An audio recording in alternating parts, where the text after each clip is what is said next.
You got something going on? I got you. What's going on? Guys, wow, hey guys. Thanks so much for coming. This is, I don't need to kiss the mic, thank you very much. I do love the mic, but I don't love it that much. Thank you so much for coming. This is the first in a 6-part lecture series. Salad is a dessert. This is the last course. You're welcome. But yeah, no, we're here to celebrate John and Courtney and the really lovely thing that's going to happen tomorrow. Tomorrow's a big day, right? My goodness. Wow. I've prepared a little short thing. Yeah. But yeah, let me tell you a little bit about my relationship with John. It's not true. We met about 33 years ago, so I had a little while to write this. John's my brother, and I have always been braggadociously fond of him. I like that he's smart, and when Barbara and Courtney tell John, make good decisions, they're pretty sure that he will. A couple things about John and me. John and I shared a room when we were little because our sisters were savages and they needed their own rooms. But we never fought. No, because we had a line of tape down the middle of our room. I think he had a little more room. No. No, he's right. John was a great bunk bed mate. We never had the typical fight over who had the top bunk. I think we just worked it out through dialogue and respect, or something otherworldly reasonable for young boys. But we must have had good parents. Thanks, Mom and Dad. Yeah, they deserve that. A lot, actually, more than you know. And John's patience and grace with me in moments like this are reflective of the person he is for many, many people in life who need his help that he often extends at a moment's notice, even when it isn't convenient for him. John and I had some interests together, like playing the saxophone, but we had differences. Like he really loved theater, and I would never have anything to do with acting. But we did have one thing in common. We even had the same love interest. Actually, yeah, all throughout school. Some of you guys don't know this, actually. She was tall. She was dark. She had 16 gigs of RAM. She had a 17-inch monitor. She was a Dell computer. But we got the new computer. We fought for a little while, but we eventually made up on that. Dad told us to stop staying up all night with the computer, but John learned. We got the girl. I think it's safe to say John got the girl in every respect on tonight. Yeah. Totally. But John learned so much through programming that he and the files that he learned about transformed Mom and Dad's company, and he was the first one to encourage Dad to get the business on the internet. And he was often and everywhere a man with a plan, quietly and respectably possessing the chops to make it happen. And it's this kind of extraordinary resourcefulness I've been blessed to have in a brother. One thing I can tell you about John is this. I wouldn't have a person in the world that I wouldn't call before John, because he's the most thoughtful and dependable guy I know. And that's why I know he's going to make a terrific husband. And Courtney, you made a good choice. Speaking of Courtney,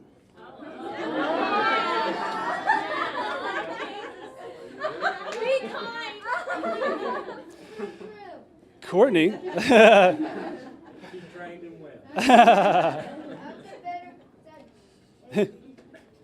I first learned about you, Courtney, over the phone when my mom said, John met somebody. She said wonderful things about you, smart, supportive, shares John's sense of humor.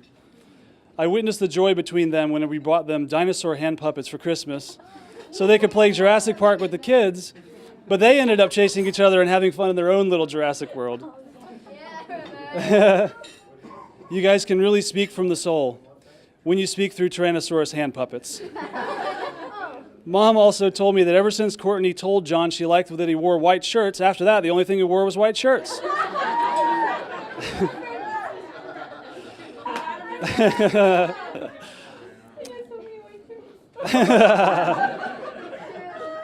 He's wearing a white shirt.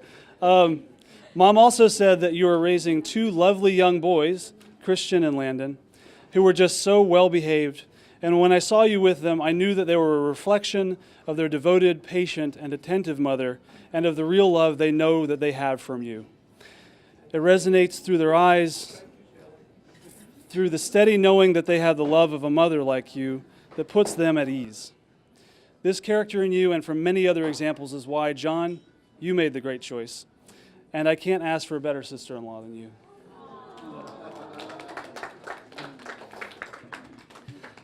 And love like that, it's redemptive. It's when it's true like that for the kids. There are markers of it. There's something special about giving without expectation of return, when it doesn't change on condition. There's a certain proof in love that we all know when we see that. Even babies don't need an explanation about it. And it can be all too in control to go through life guarding our hearts forever for reasons like fear and cynicism and conditions. But the same walls we build to prevent the development and feeling of pain are the walls that might go around the preventing of us feeling joy. So I encourage you both to trust in the genuine redemptive power of your own devotion to each other and the priceless reward that you will both live by taking that leap. And so I toast to John with my water and Courtney. Love is a force more formidable than any other. It is invisible, it cannot be seen or measured, yet it is powerful enough to transform you in a moment and offer you more joy than material possession could. John and Courtney, toast to you guys. I love you so much, and I'm very proud of you all. Yay.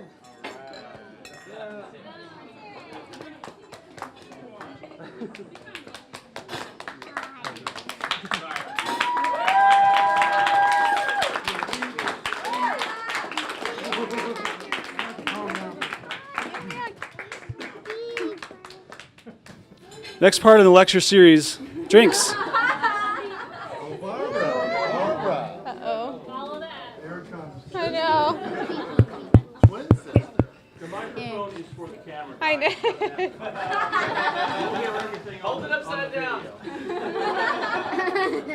Okay, can you hear me? Yeah.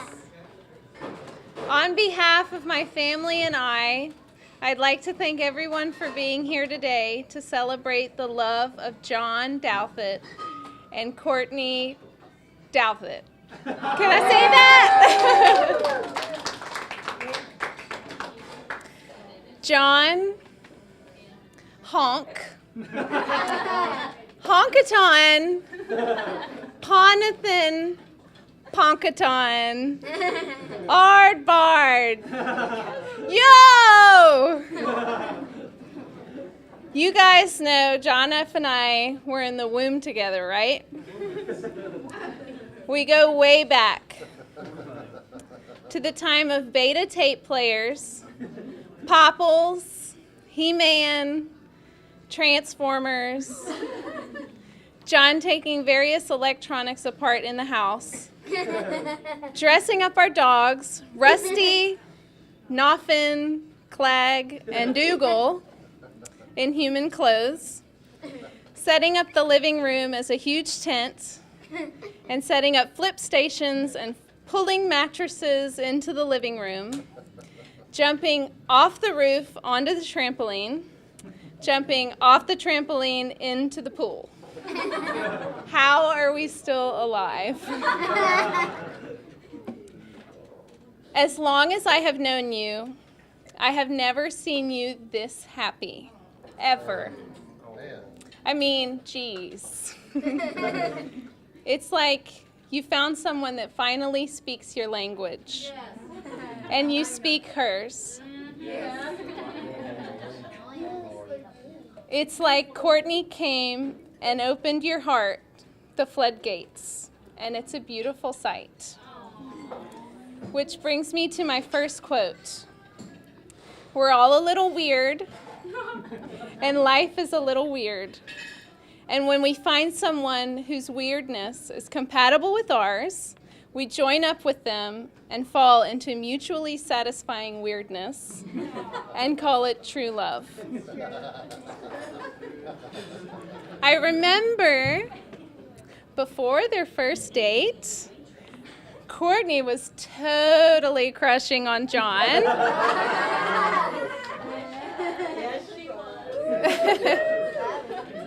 Courtney finally got the courage to ask John F. out.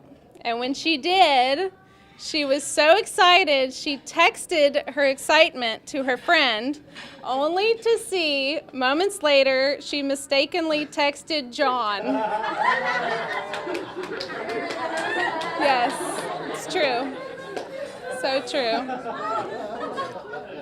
It was something like, he said yes. I get you.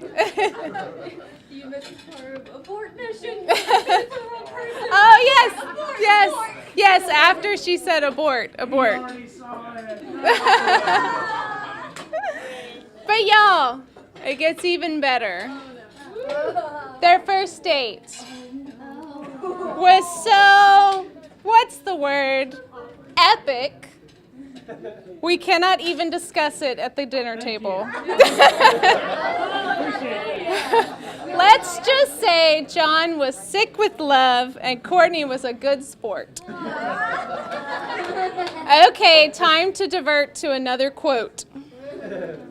When I saw you, I was afraid to meet you. When I met you, I was afraid to kiss you. When I kissed you, I was afraid to love you. Now that I love you, I am afraid to lose you. Things that are so awesome about Courtney. Courtney. Yeah. Hey, gorgeous.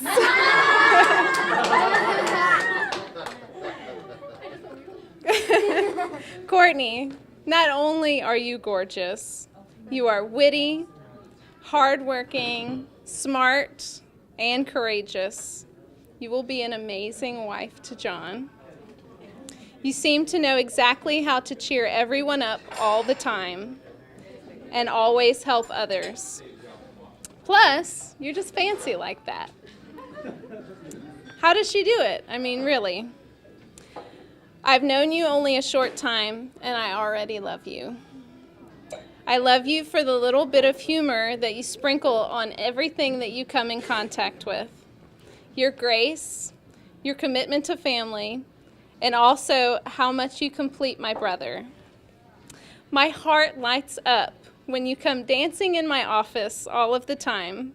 I see that you are truly happy. John, are you responsible for this? Which brings me to my last quote. Being deeply loved by someone gives you strength, while loving someone gives you courage. In closing, tomorrow is a big day. Don't forget to drink plenty of water, Courtney, and get 8 hours of rest. Remember, we're all rooting for you both and your new journey together as husband and wife. I hope you dance together with open hearts for the rest of your days. Let us raise our glasses to love and let the floodgates open with it. Cheers.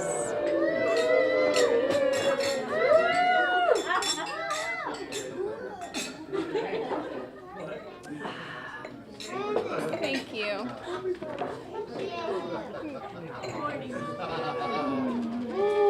Love you. Thank you so much. You're awesome.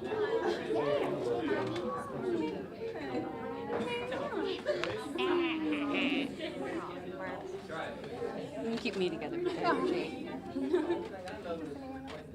Oh, Christian, you ready? Christian, you ready to do yours? It's okay, you can do it. Put the mic in the car. Oh, you gotta put the mic in the mic. Okay, everybody, Christian's going. Oh, Christian. No, you gotta talk loud. Can you hear you? Okay, talk loud. Testing. Can everybody hear me?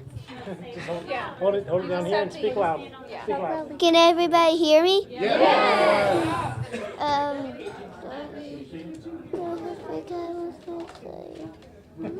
forgot what I was going to say. Well, just say whatever you want. I can't believe that my mommy is actually meeting a real person that she actually does love. So one day, these two people, Mr. John and my mom, I know her name, but I can't say it. so I can't wait for the big day tomorrow, and it's like they meant to be together and holy love. And one day they can maybe love each, and tomorrow maybe something great will happen. You want to go? Hi. Okay. All brands. Okay, it's working. Hello, my name is Jeff the Sadabar. If you don't know what I mean, well, me and Mom had a bright idea to name everybody. Like Christian is Stuart the waffle, I think. No, it's Pancake. It's pancake, sorry. And Mom is Makey the makeup, and Mr. John is George the waffle maker. We call him that because he likes to make waffles, and every Tuesday we eat breakfast for dinner. Okay. I remember the night where Mom and Mr. John got engaged. We were supposed to be in bed when Nana said so, but I was staying up, just waiting. Oh, me too. I was just like. No, you fell asleep. I was waiting, sitting on the couch while Nana we were supposed to go to bed. But then the day when that happened, I was happy. I remember that. What was that word I would keep on saying? I don't. Me either. But I'm so happy for mine to get married. Yeah, I call him mine. My boo. He's mine. Tell them what you said to your mom when they first met. Oh, not to mess. Not to mess this up. He needed this to happen. And I wish my lawyer was here, Caton. No, okay. Go for it. Take away from Landon. No. I'm going first. Yep, you're going first, mister. No, that's all you. Uh-oh, pass the torch. Huh? Oh, it's Uncle Mark's turn. He was I think it's Uncle Mark's turn. Wait, I'm good. I think it is Mark's turn. Oh, God, he's gonna. Well, how am I supposed to follow Yeah, the cute. Robert and Barbara and the cuteness? I can't compete. I'm just me. And normally at these things, I try to say as little as possible. I try to say, so Barbara, good luck. That was my whole toast at your wedding. And so I'll try to make this one a little bit longer. But I'm a very, very lucky man. I found, Courtney found me, and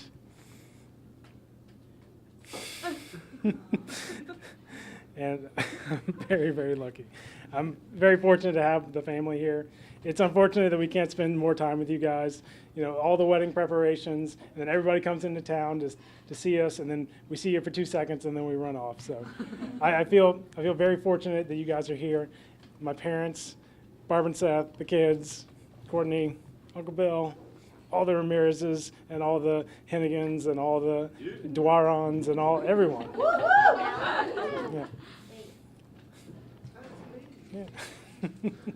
Gonzalez. We forgot Gonzalez. Oh, Gonzalez. Gonzalez and the Parsons and the. Ramirez. Yeah. Ramirez. I'm a very lucky man, and I have a new half of my family that's coming in. They add a little color to my life. So I'm very white.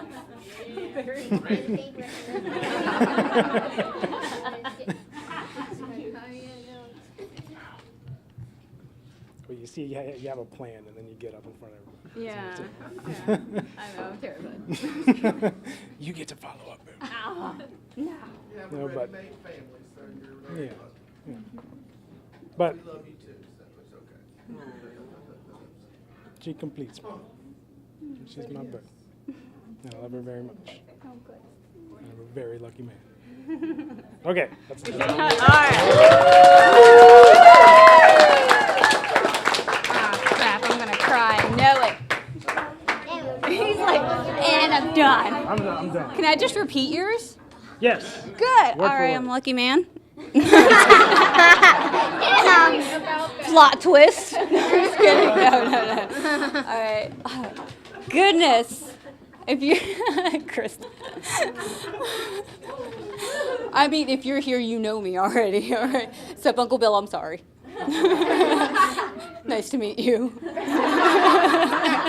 This is me. Oh my goodness. Sorry, Angela.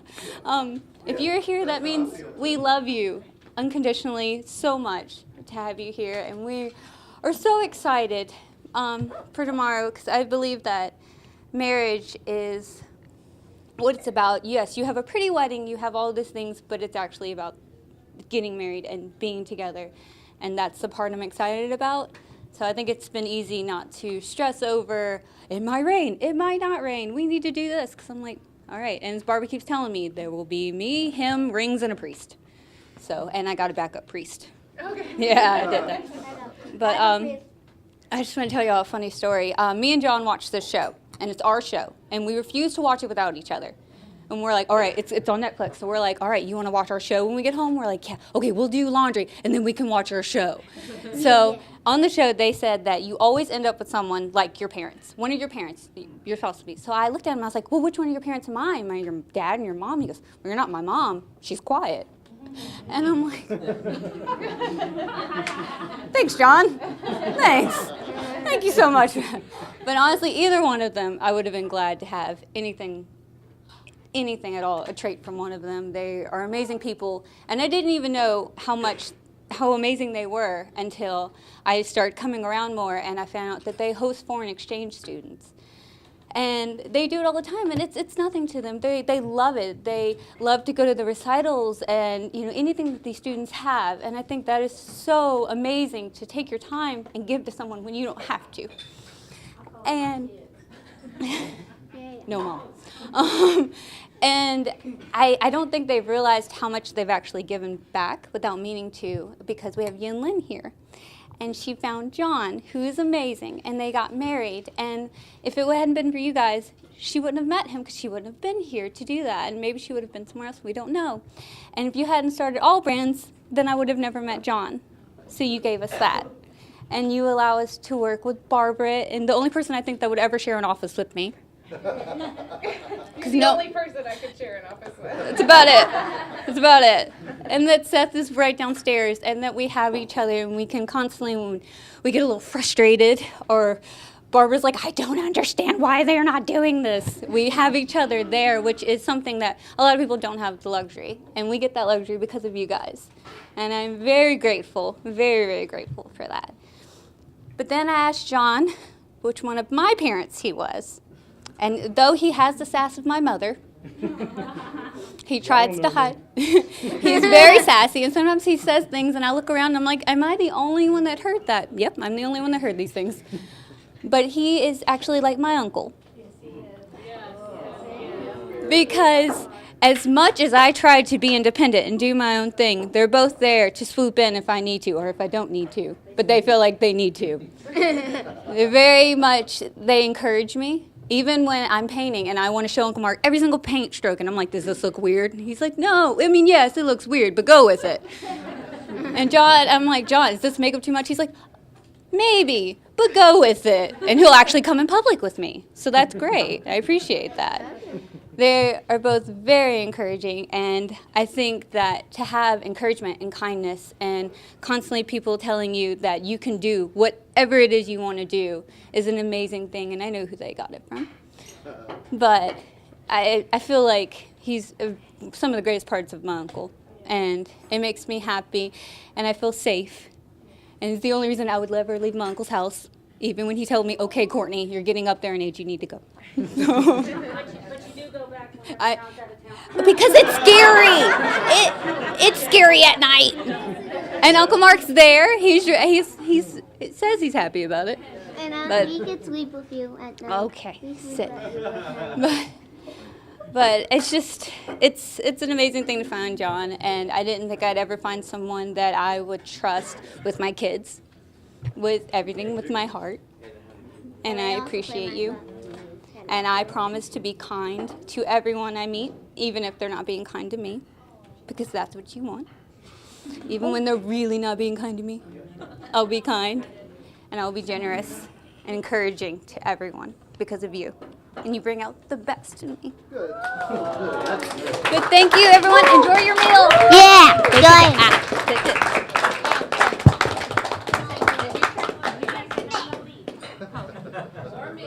Sit.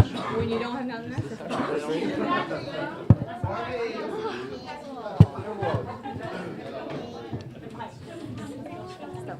The only thing you have to say is I do. That's your job. And then after that is, yes, dear, yes, dear. Says I do. Ellen says I do. What she says. That's a good one. I like that. That's just a joke. I told him, I was like, after we're married, we're going to take a picture drinking out of those cups. He's going to look very sad behind the cup. You can't tell. The cup's there.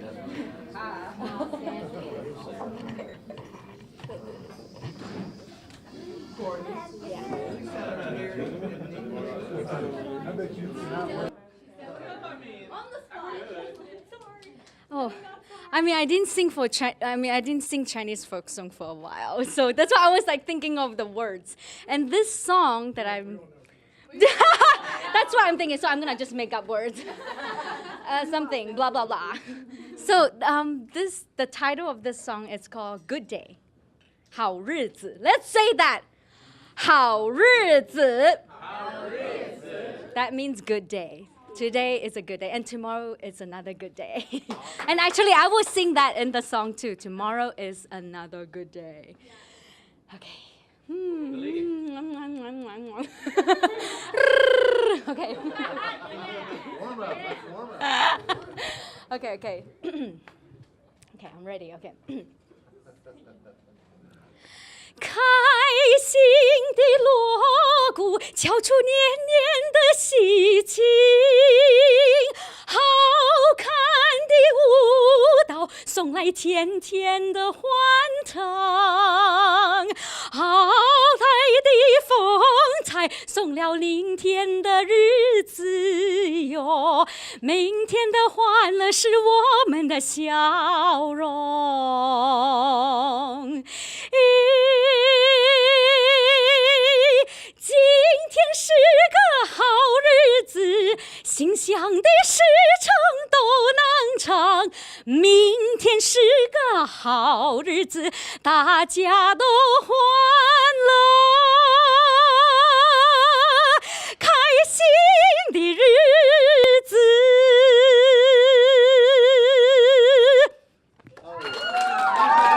I did make up a lot of words. I forgot all my words. We don't know what you said. I remember my melody though. But I do have something to say. Oh, yes. Well, I think this whole John and Courtney relationship, like I think I start from the beginning, and then it was so exciting. Like I heard it from Barbara and then Seth, and I was involved in this whole relationship too. That's why I was so emotional just now. I couldn't stop crying whenever like they talk about it. I am so happy that I'm part of both of your relationship. It's truly, truly wonderful. And really, John has a glow. Like right after they start dating, John has this glow. And I just couldn't describe it. Like I'm sure everybody sees it. And he's just so happy. And we are all happy for him too, because we can see that. So Courtney, you are wonderful. John, you're wonderful. I hope that both of you have a wonderful life, happy every day. And yeah, I love both of you. And I love Douthat. And I love Courtney. I love all of you. Yay! Thank you. Woo! Thank you. When John first started dating Courtney, he would come to us and say, "What do you think of Courtney?" And so we would tell him, "She's beautiful, she's smart." And then next day, "What do you think of Courtney?"